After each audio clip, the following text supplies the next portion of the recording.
आज हम NISM series VA के chapter 12 mutual fund scheme selection को डिटेल में डिस्कस करने वाले हैं। ये चैप्टर मतलब सिर्फ एक और टॉपिक नहीं है, बल्कि मेरे हिसाब से ये पूरे सर्टिफिकेशन की आत्मा है। म्यूचुअल फंड डिस्ट्रीब्यूटर बनने के बाद असल काम तो यही करना है, क्लाइंट के लिए सही स्कीम चुनना। बिल्कुल सही कहा। ये वो पुल है जो थ्योरी को प्रैक्टिकल दुनिया से जोड़ता है। एग्जाम में तो इसका वेटेज है ही, लेकिन असल में ये आपकी सफलता की नींव है। सही बात है। आपके सामने हजारों स्कीम्स होंगी और आपको अपने क्लाइंट के फाइनेंशियल गोल्स, उसकी जरूरतें और सबसे जरूरी उसके रिस्क प्रोफाइल को समझकर उन हजारों में से वो एक या दो सही स्कीम्स चुननी है।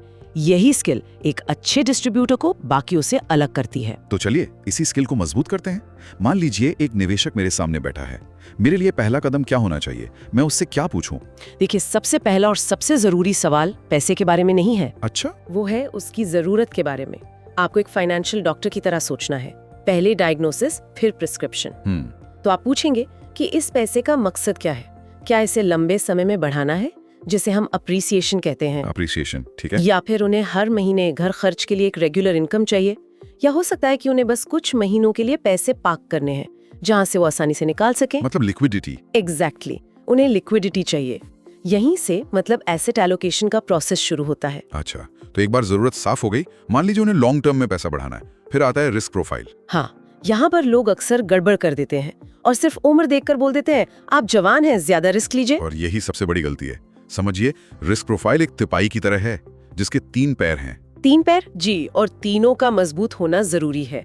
पहला पैर है रिस्क लेने की जरूरत, मतलब need to take risk.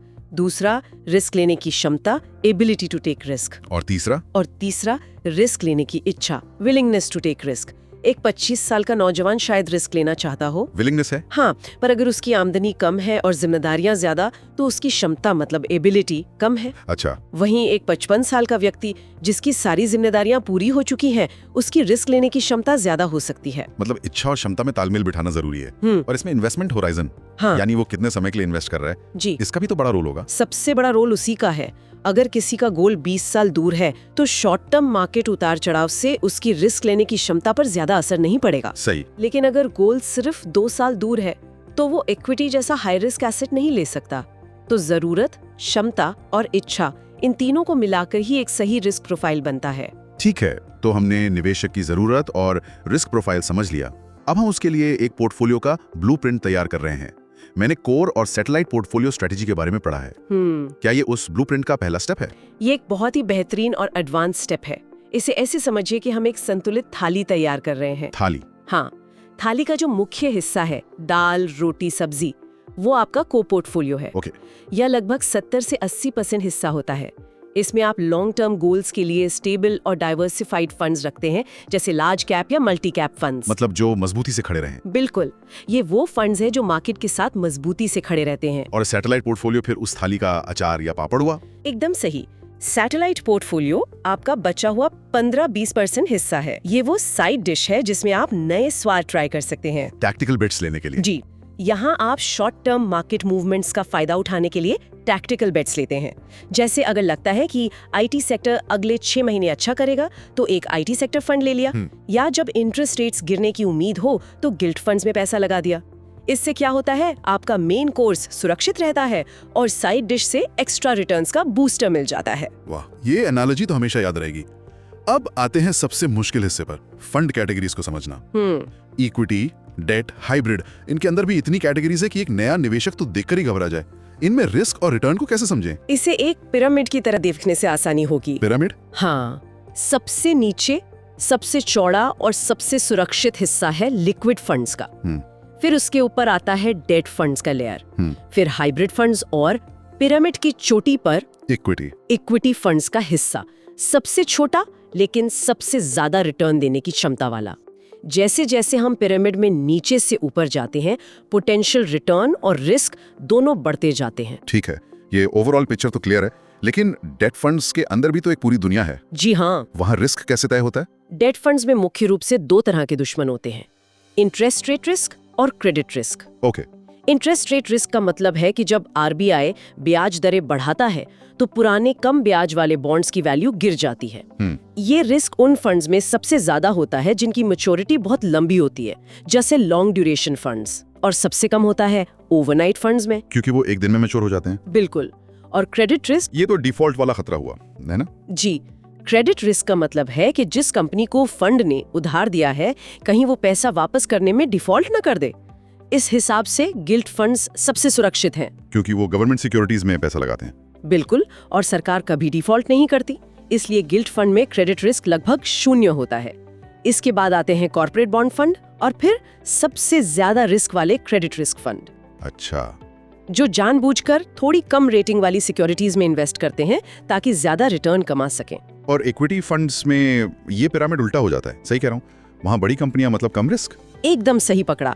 Equity में लार्ज कैप फंड्स सबसे कम रिस्क वाले माने जाते हैं क्योंकि वो देश की 100 सबसे बड़ी और एस्टेब्लिश्ड कंपनियों में इन्वेस्ट करते हैं। फिर आते हैं मिड कैप और सबसे ज्यादा रिस्क और वॉलेटिलिटी होती है स्मॉल कैप फंड्स में, क्योंकि वो छोटी उभरती हुई कंपनियां हैं। हाँ, जिनमें ग्रोथ की संभावना तो बहुत होती है लेकिन डूबने का खतरा भी उतना ही होता है। एक और तरह का रिस्क होता है कॉन्सेंट्रेशन रिस्क, यानी अपना सारा पैसा एक ही टोकरी में रख देना। हाँ, ये बहुत इंपॉर्टेंट है। इस आधार पर फंड्स को कैसे रैंक करें? देखिए, एक डाइवर्सिफाइड फंड जैसे मल्टी कैप फंड जो कई सेक्टर्स और मार्केट कैप्स में पैसा फैलाता है, उसमें कॉन्सेंट्रेशन रिस्क सबसे कम होता है। ठीक है। उससे ज्यादा रिस्की होता है फोकस्ड फंड जो सिर्फ 25-30 चुनिंदा स्टॉक्स में ही इन्वेस्ट करता है। और फिर थीमेटिक? फिर आता है थीमेटिक फंड जो एक पूरी थीम जैसे इलेक्ट्रिक व्हीकल्स या इंफ्रास्ट्रक्चर में इन्वेस्ट करता है। और इस हायरार्की में सबसे ऊपर यानी सबसे ज्यादा रिस्क वाला होता है सेक्टर फंड, जो सिर्फ एक ही सेक्टर में पैसा लगाता है। जी, जैसे बैंकिंग या फार्मा। अगर वो सेक्टर डूब गया तो आपका पूरा पैसा डूब सकता है। नीला, पीला और भूरा। हाँ। लो, मीडियम, हाई। हाँ। लेकिन ये बहुत बेसिक था, तो 2015 में सेबी रिस्कोमीटर लेकर आया।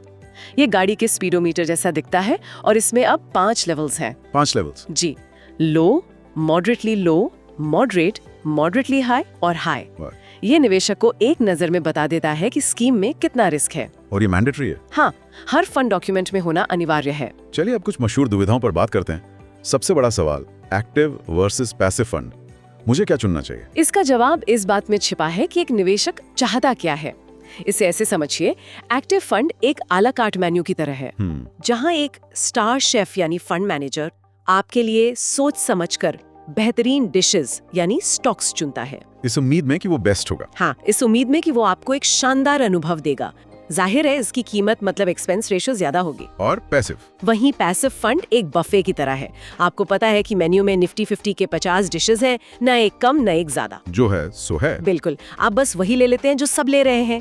ये प्रेडिक्टेबल है और सस्ता भी। लेकिन मैंने पढ़ा है कि पिछले कुछ सालों में इंडिया में ज्यादातर लार्ज कैप एक्टिव फंड्स अपने बेंचमार्क यानी बुफे को ही बीट नहीं कर पाए।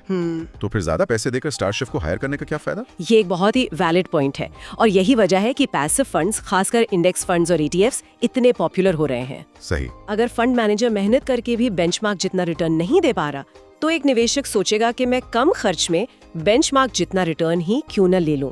मतलब फंड मैनेजर के सिलेक्शन रिस्क से बच गए। एग्जैक्टली।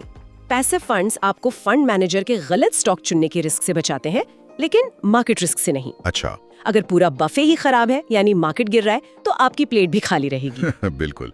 एक और कंफ्यूजन है open ended versus closed ended funds को लेकर। यहाँ सबसे बड़ा फर्क क्या है? एक शब्द में कहूँ तो लिक्विडिटी, पैसा निकालने की आजादी। हाँ, ओपन एंडेड फंड एक ऐसे दरवाजे की तरह है जो हमेशा खुला है।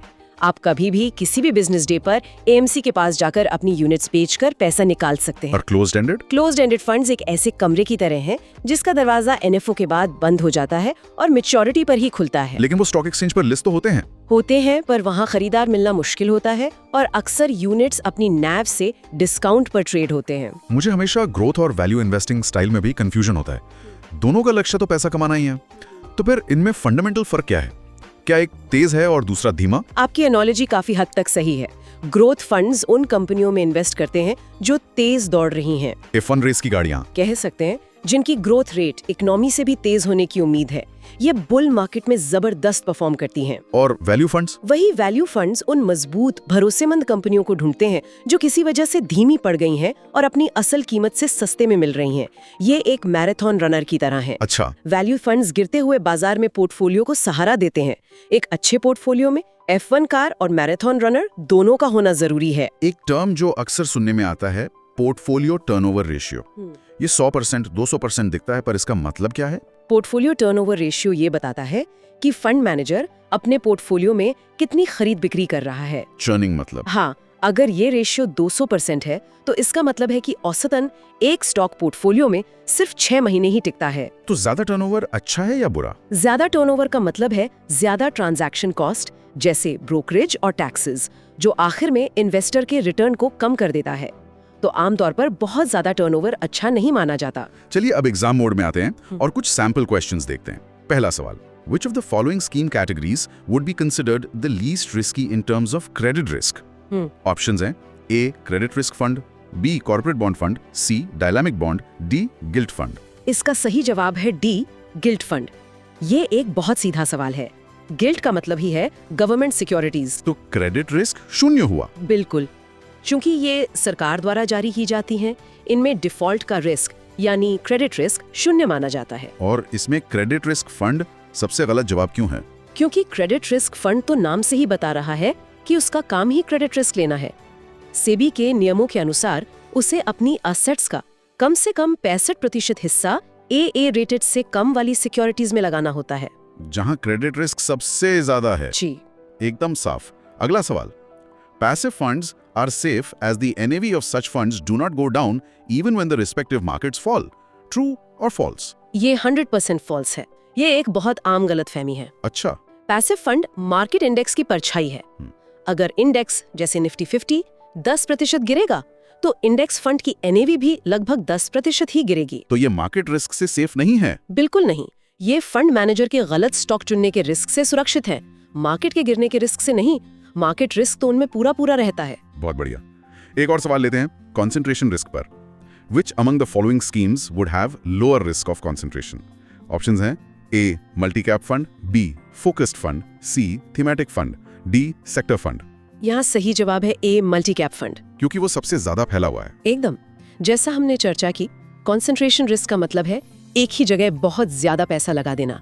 सेक्टर फंड, थीमेटिक फंड और फोकस्ड फंड तीनों ही कॉन्सेंट्रेट करते हैं। हाँ। मल्टी कैप फंड अकेला ऐसा ऑप्शन है जो लार्ज, मिड और स्मॉल कैप तीनों में और अलग अलग सेक्टर्स में पैसा फैलाता है, जिससे पोर्टफोलियो सबसे ज्यादा डाइवर्सिफाई होता है और कॉन्सेंट्रेशन रिस्क कम हो जाता है। जी बेहतरीन। तो अगर हमें इस पूरे चैप्टर को एग्जाम के लिए 5-6 सबसे जरूरी पॉइंट्स में समेटना हो तो वो क्या होंगे? जरूर, ये पॉइंट्स जरूर याद रखें।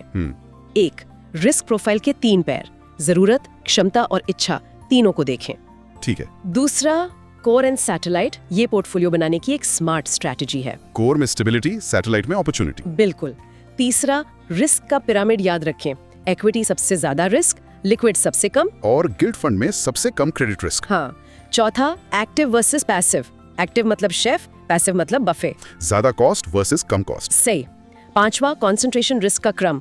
सेक्टर फंड सबसे ज्यादा, डाइवर्सिफाइड सबसे कम। ये क्रम एग्जाम के लिए बहुत जरूरी है। और कोई बोनस पॉइंट? हाँ, एक bonus practical point. Regular income के लिए SWP मतलब सिस्टमैटिक विड्रॉल प्लान हमेशा डिविडेंड पे आउट ऑप्शन से बेहतर है। क्यों? क्योंकि SWP ज्यादा टैक्स एफिशिएंट और भरोसेमंद तरीका है। डिविडेंड मिलना गारंटीड नहीं होता। तो दोस्तों, thank you for watching this video. मुझे उम्मीद है कि आपको ये चैप्टर अच्छे से समझ आ गया होगा। अगर इस पर्टिकुलर चैप्टर से रिलेटेड कोई भी क्वेश्चन है तो कमेंट सेक्शन में जरूर बताइए।